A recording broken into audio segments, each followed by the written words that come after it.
Clairvy was 6 years old when she was brought by her mother, Crucibina, to live in the House of the Hearth. From the outside, it seemed like a fairy tale. A thriving family made up of kind adults and friendly children. Crucibina was the knave at that time, and the House of the Hearth was under her control. She was Clairvy's mother by blood, but she was also the mother to all the children in the house. Clairvy was happy here, for a time. But she quickly realized that being part of this family wasn't a fairy tale at all. It was a kind of purgatory. Purgatory? Exactly. The House of the Hearth takes in war orphans from all over Teyvat. But as for how to raise them, that depends entirely on the person in charge. Crucibina came up with a novel idea. She would teach the children to fight, force them to duel each other, and then crown as the king of the house the child who proved themselves most worthy of inheriting her title. It's difficult to estimate the number of children who died or were maimed in the process. There's little I can say about the ones who died. The ones that emerged with permanent injuries, on the other hand, well, they still served a purpose. They would be handed over to the doctor to be experimented on, or sent away on dangerous missions. Nothing more than tools to be used and then discarded. So those were the experiments Clairvy was talking about. But what actually happened to her? You said that Clairvy was Crucibina's daughter, so if Clairvy tried to convince her to stop what she was doing, Crucibina probably would have listened, right? Despite being Clairvy's mother, Crucibina cared little for her daughter. She forced Clairvy to join the House of the Hearth only as a means to demonstrate her own impartiality as a mother, to prove that she treated all her children equally. Clairvy did try to convince her mother to change her ways, but it was to no avail. After her efforts failed, the only other option was to rise up and try to fight back. Unfortunately, the other children had already been thoroughly indoctrinated into the illusion of happiness Crucibina had created. Of course, there was one exception. Someone Clairvy's age who knew the truth about the House of the Hearth. Her name was Peruere. Wait, the friend that Clairvy mentioned? Friend, huh? I suppose we can call her that for now. Clairvy was a cheerful and passionate person with a tenacious spirit. Peruere, on the other hand, was rather cold-blooded. Her cold-blooded nature allowed her to see through Crucibina's facade. Yet, it was also this cold-bloodedness that prevented her from acting against it. At least at first. While Clairvy longed for freedom, Peruere was convinced that, amid all the fighting and violence, she would make it until the end. Despite their differences, the two became fast friends, united by their knowledge of the truth. Clairvy told Peruere that she hoped to create a real family, where no one would be killed or sacrificed. There may have been a certain naivete to her ideas, but Clairvy proved her determination many times over. She tried countless times to run away, ask for help, or expose the truth. But her efforts only earned her beating after beating. The only thing that kept her going was her strength of will. Even with her body racked with pain, she would still stand on her tiptoes and open the window at night. She and Peruere would look out at the moon together, a fierce longing for freedom shining in her eyes. But one day that light simply vanished. Oh no. What happened? Her hopelessness resulted from a culmination of things. 10 years had passed. 10 years worth of failure after failure. She and Peruere weren't children anymore, but finding any chance to escape still seemed as hopeless as ever. It was during this time that Peruere suggested a new plan. If escaping was out of the question, why not take down the very person sitting on top of this throne of lies? Mother herself. Clairvy rejected that proposal. She claimed that, as a famous harbinger, Crucibina possessed an unimaginable amount of power. Trying to kill her would have an incredibly low chance of success. Clairvy never gave another reason, but Peruere could see it written all over her face. Clairvy still thought of Crucibina as her mother. Killing her own flesh and blood was a line she couldn't bring herself to cross. If she couldn't escape and fight back, then only one option remained. Precisely. Death was the only way that she felt she could be free. It happened during a duel. When she arrived at the dueling ring that day, her partner turned out to be none other than Peruere, the very person that had stood by her side all those years. It was a fierce battle, but ultimately, Clairvy decided to let Peruere end her life. From that moment on, Peruere's journey was one written in flames. When the rain finally came and washed it all away, there she stood, the sole victor in Mother's endless game of slaughter, a trail of corpses strewn across her path to success. It was the very result she had predicted 10 years prior. Even then, she believed she would make it until the end. She wasn't surprised by the fact that she emerged as Mother's undisputed heir. Rather, her success left her with an inexplicable sense of restlessness. She was unsettled, and there was only one thing that could quell that sensation. Perhaps you two would like to take a guess as to what it was? Crucibina, you mean? But... Correct. This is the place where Peruere killed her best friend. A mere year later, this is also the place where she fought tooth and nail to kill the mother they shared. The moment she acted, any conception of what was right or wrong ceased to matter. It's one of the principles of the house. Only those who survive get to write the rules. Peruere won the battle, and became a harbinger herself. After which Her Majesty, the Tsaritsa, bestowed upon her a new name. Arlecchino. So the Perry Clairvy was talking about... It was you all along. You're Peruere. I left that name behind long ago. I must say, hearing it now... After I defeated Crucibina, the moniker of Mother died with her. I chose to forego the title she called herself, and even chose to give up my own name. I rebuilt the House of the Hearth under a new identity. Not only as Arlecchino, but as father.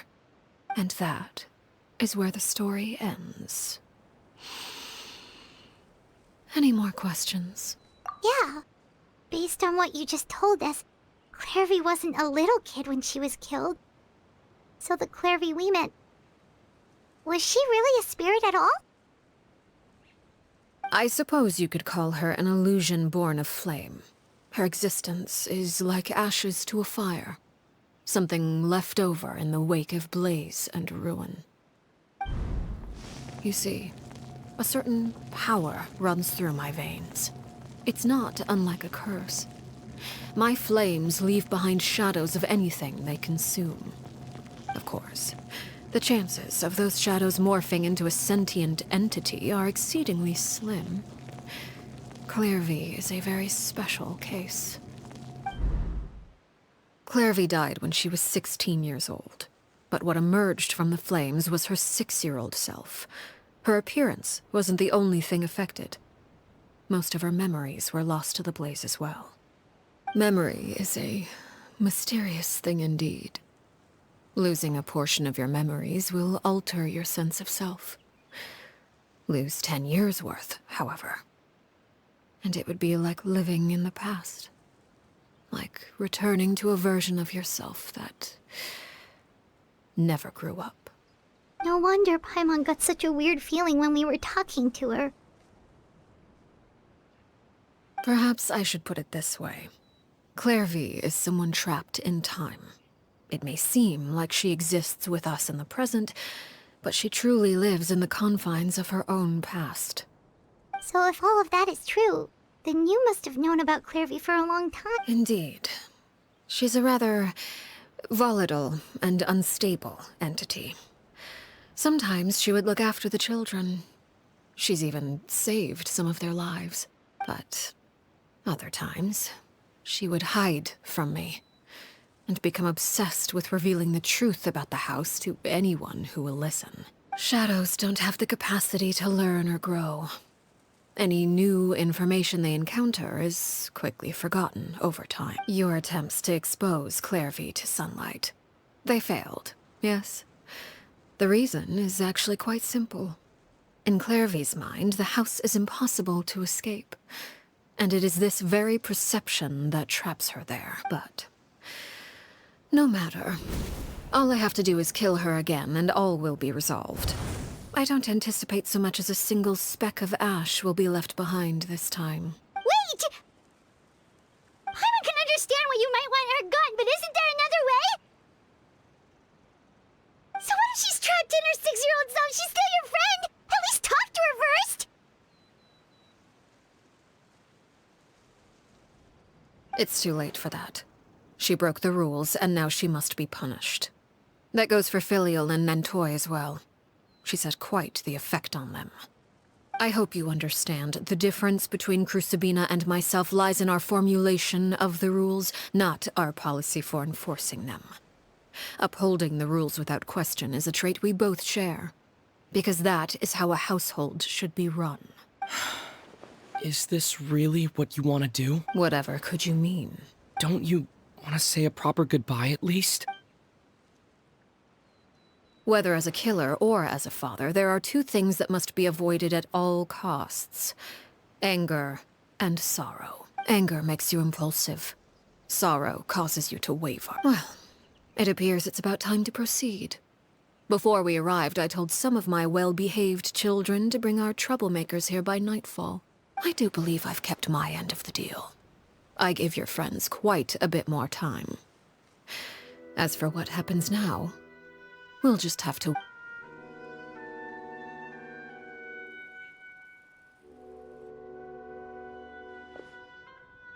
Here they are, Father. Ah, you gonna execute him? Seeing something like that would actually be a first for me. Lenny! I'm sorry. I heard about how you helped buy us more time, but I still failed.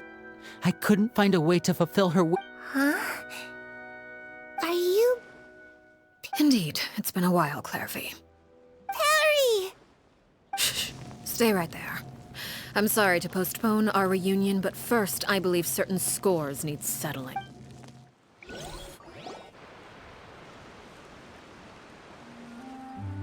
Father, let me explain. Out of my way. Father! You chose to conceal a threat to the house. And for that, you must... Overall, however, I suppose your wrongdoing is hardly the most egregious of the bunch, so I'll deal with your punishments later. As for right now, the more pressing concerns are the traitors among us. By traitors? Do you mean us? Father, let me explain. We didn't mean to... Fultz, why don't you share what you heard? Yes, Father. Secret Midnight Meeting number 3. Participants, Filial, Nantoy, Sato, Toddy. Nantoy clearly said, if only Father wasn't the one who took us in. Sato added, I'm sick of this life. I just want to live as a normal person. Filial was the worst of them all. She called us crazies and said a bunch of mean things about Father. I did not! You're lying! Fultz is trying to frame us. It's not like I'm the only one who heard those things. After that, you and Toddy and a bunch of other people started talking about Clairvy. You were using all those things Clairvy brought up as an excuse to question Father. We're birds locked in a cage. The only way out is to destroy it. That's what you said, wasn't it? You little... You just want me gone, don't you? What did I ever do to you, huh? And you, Sheplo, have you forgotten who stood by your sickbed, watched over you, and changed your dressings? Come on, let's hear it then. What's your reason for all this?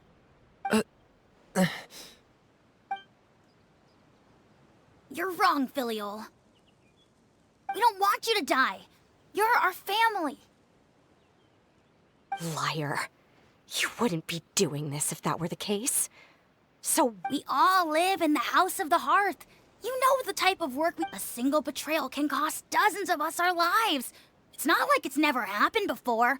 That kind of thing is hard to forget. That's why the House of the Hearth cannot tolerate any form of betrayal. Ever since we came to Poisson, you've had 7 secret meetings. A lot of the things you talked about really crossed the line. you've been spying on us for half a month? Wait a second. Now that I think about it, the move to Poisson was just a way to make it easier to spy on us, wasn't it? Because we were all in one place. You've had this planned all Filial, Nantoy, I owe you both my life. I owe Clairvy too. If it weren't for all your help after I got poisoned, I wouldn't be standing here today. If this were any other situation, I would do anything to repay that kindness, even if it cost me my life. But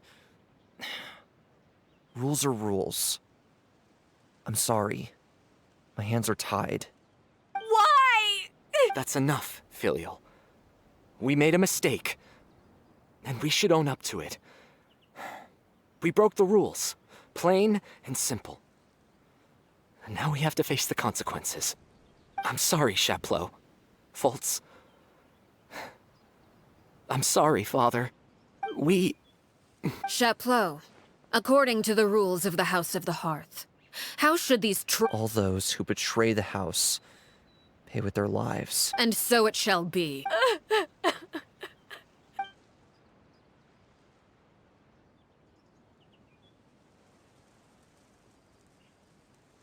Father, please wait! Something you want to say? Please reconsider, Father. What Filial and the others did. Does it really count as betrayal? We all come from broken families. From the very first day we joined the House of the Hearth, we wanted nothing more than to make it a real home. But the truth is, none of us know what a real home should look like. I'm not saying I have all the answers. All I know is this. Killing Filial and the others may uphold the rules, but doing so will only bring us further away from being a real family than we've ever been. So please, Father. I agree with Linny. Father, please. Linny, you...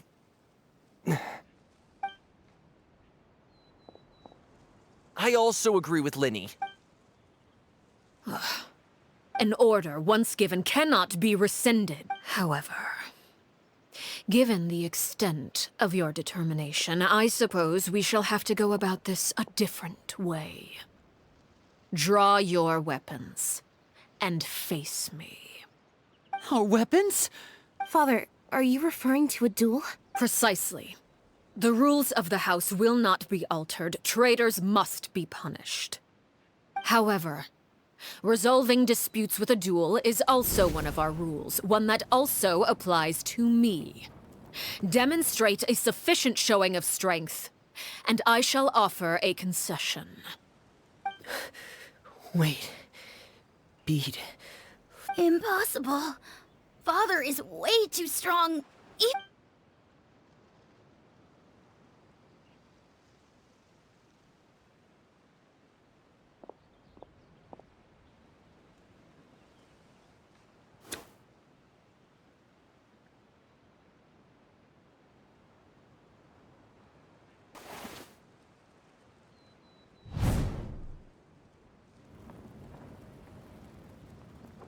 Did you hear that, Traveler?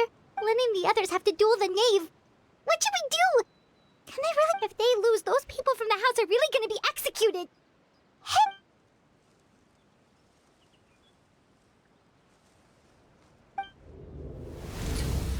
Don't you want to say a proper goodbye at least? Anger makes you impulsive. Sorrow.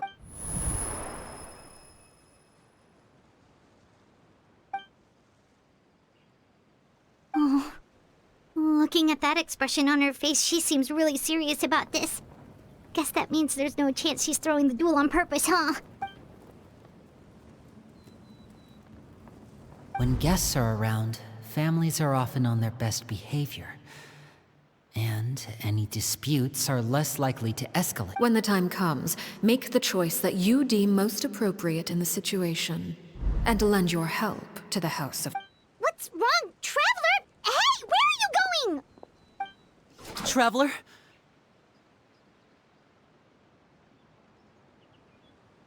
You're asking to join the duel against the knave? I'll allow it. We do have a ready-made dueling ring at our disposal, after all. All I would advise is this. Keep a firm grasp on your weapon, and give it your all. Any less, and you may just lose your life. Stabilize! I'm going in! Is it my turn now? Wait now. Game's up. Game's over.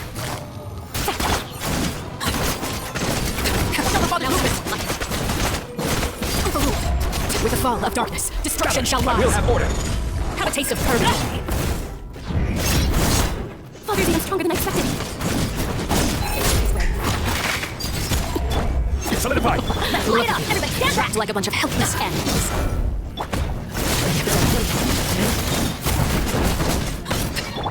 Is it my Stabilize. turn now? Here comes the catch. And voila! Not bad. You've proven to be a worthy opponent after all. The countdown has begun. Hang in there! Fly tangled in a web.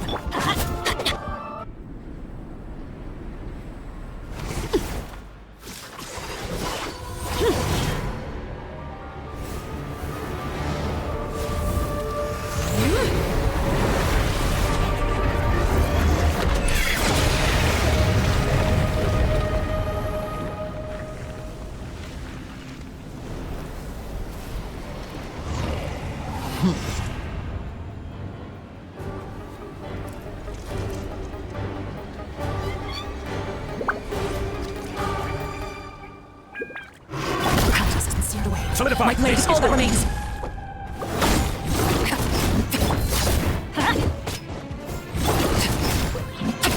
Overruled. Witness my rise. Lay bare. Stabilize! Teamwork is dreamwork! Now's our chance! Over here! Solidify! Adventure time. The sun and moon have struck upon the movements. Mountains. Struggle in vain. Let's light it up! Go in! You're about to get sexy. Gotcha. Now's our chance! Over here! It's only the beginning. Your punishment, made manifest, transfixed. I will have order. Sundown is only the beginning. Watch out for Father's movements!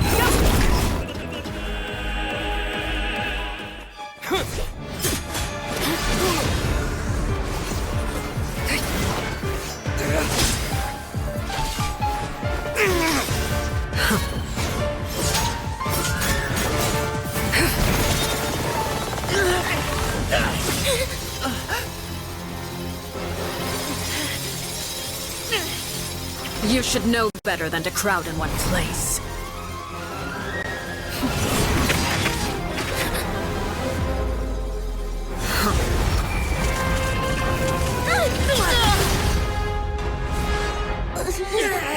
Oh, I know.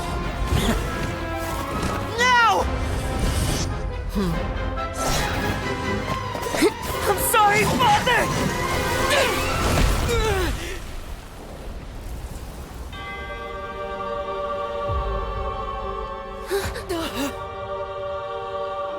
Sorry for what? This pitiful excuse for an attack.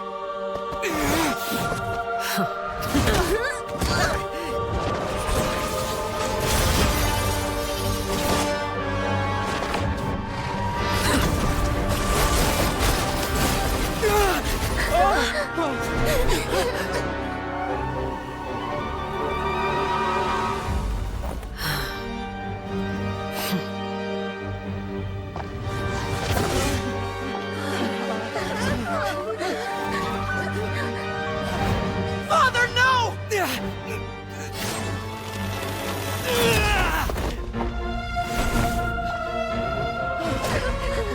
Made it out, did you? You're stronger than I expected.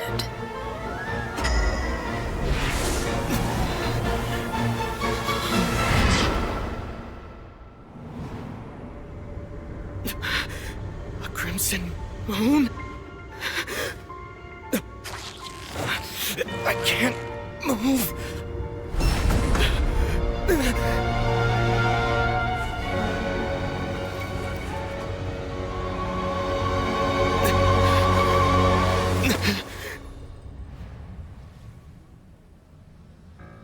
Still, not strong enough to beat me.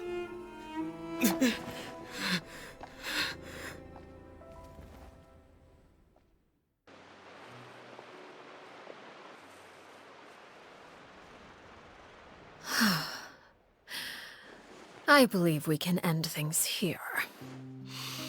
It's not often that we get to enjoy the company of guests, after all. We wouldn't want things to get too out of hand. Brother, are you alright?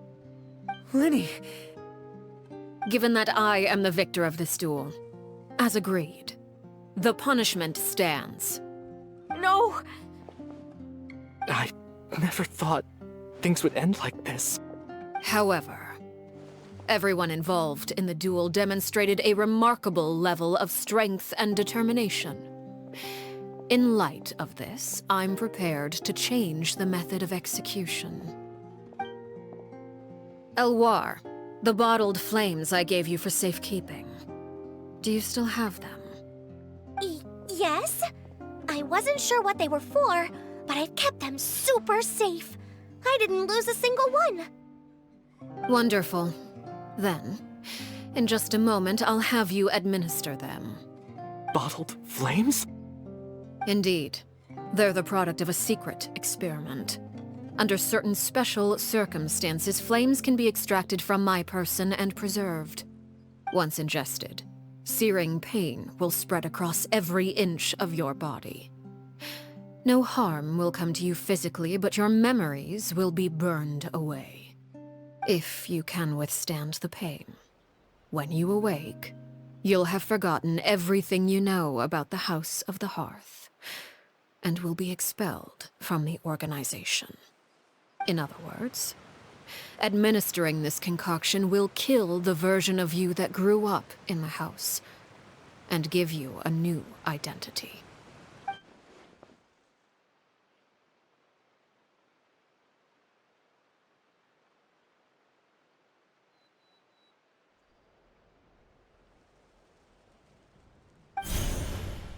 Memory is a mysterious thing indeed. Losing a portion of your memories will alter your sense of self.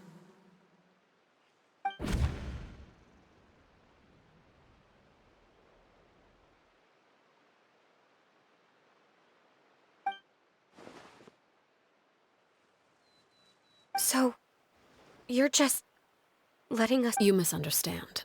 Memories are extremely important. Once consumed by flame, the version of you standing before me will die, and our secrets will die with you. So no, I don't intend to just let you go, because the person who survives will be nothing but a stranger. Even so,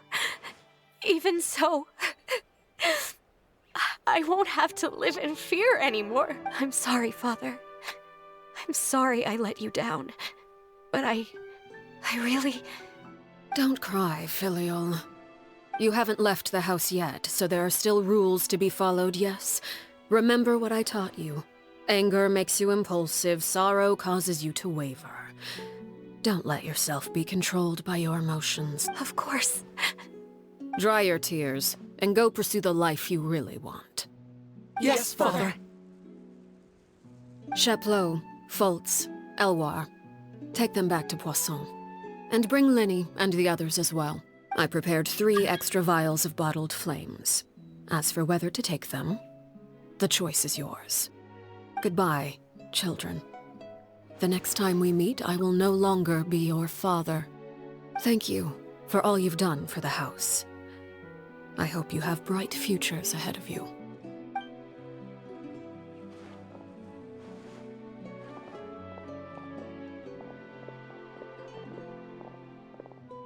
Father.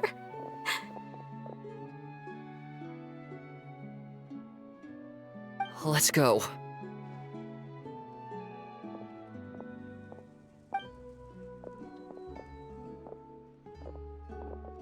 Here, grab my arm, Limmy. I'll help you walk back. Thank you.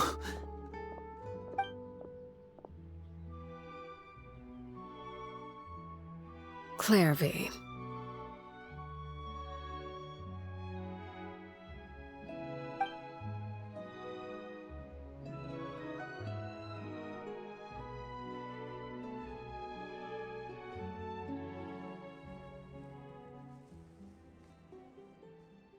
Can we talk now?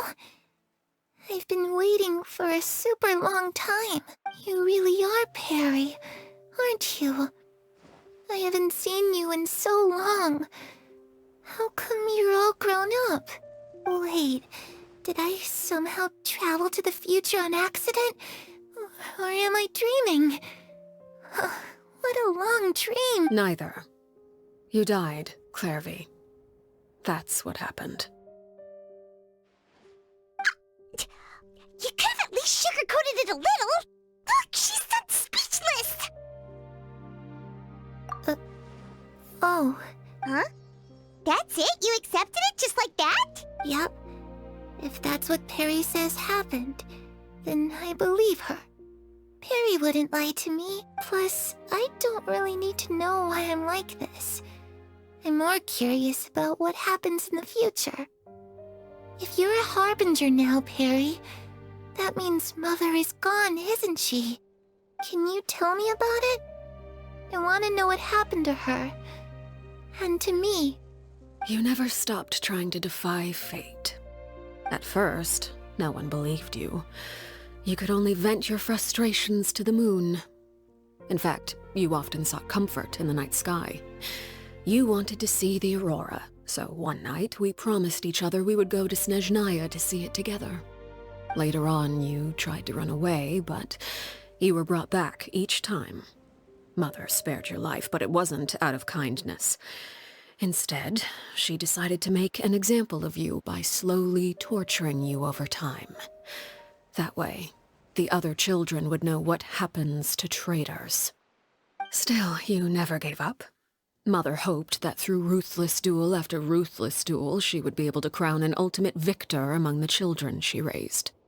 But you called on everyone to unite, to fight to a draw in order to reduce casualties. Your efforts may have only delayed the inevitable, but still. You gave them hope. You tried everything you could think of, but every attempt ended in failure. Still, you never turned your sword on Crucibina, and you never turned it on me.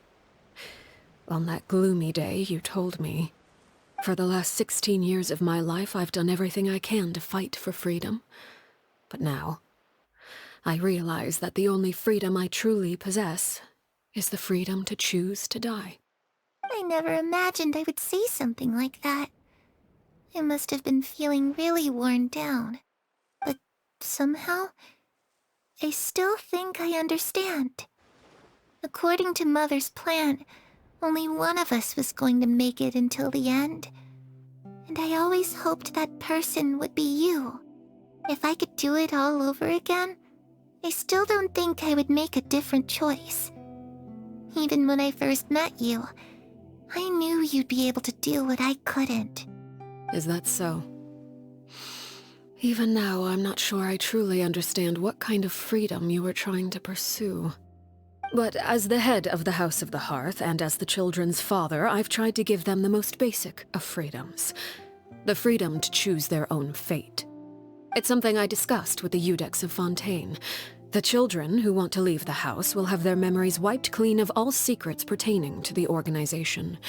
In return, they will be allowed to live a normal life in Fontaine without being prosecuted for their past. Of course, I won't simply hand freedom to them on a silver platter. They have to fight for it and prove themselves worthy of it. Only freedom that is earned has true value.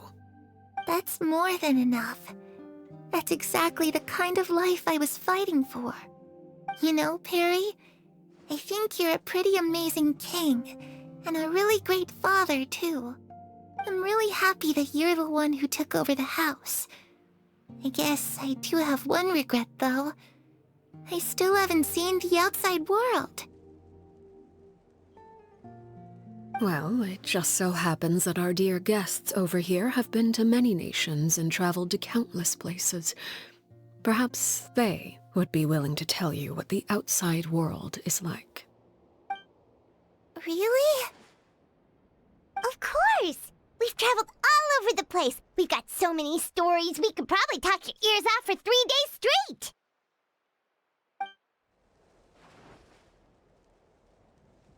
You know, I used to dream of being a bard. Playing the lute while singing into the winds of freedom. Even if there was no one there to listen, I would have continued to sing no matter what. Ah, that's where Mora comes from. I never knew that before. If I had some Mora, I would buy 3 new dresses.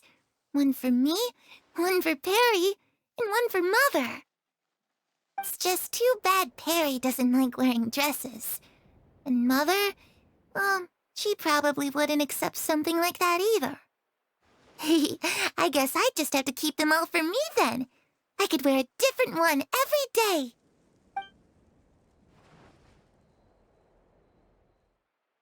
Those yokai you mentioned, what do they look like? I once saw a drawing of this one guy with horns on his head and a super scary face. Are there any yokai like that? Oh, sounds like you're talking about an Oni. Yep, we've met one, and let Paimon tell you, they're not nearly as scary as they look. I was always too afraid to skip Mother's fighting lessons. But at the academia, I bet you could do all sorts of secret things in class. Things that have nothing to do with studying. I'm just kidding. Being able to study whatever you want without having to fear for your life actually sounds pretty great.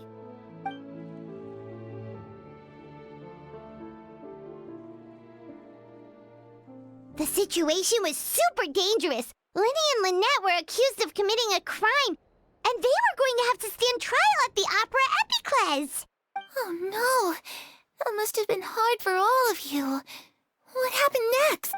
Don't worry, we were able to turn the situation around super quickly, all thanks to Detective Paimon, of course. How'd you do that? Come on, tell me. Okay, so it was like this. After the failed magic show, we rushed to the scene and...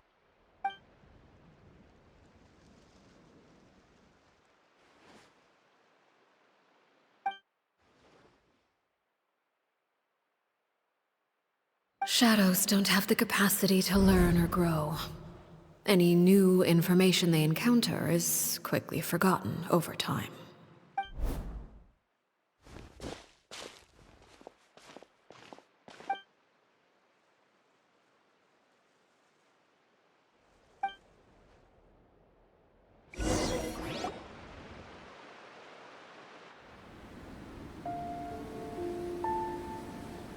Clairvy, you've worked tirelessly from the shadows to overthrow the House of the Hearth.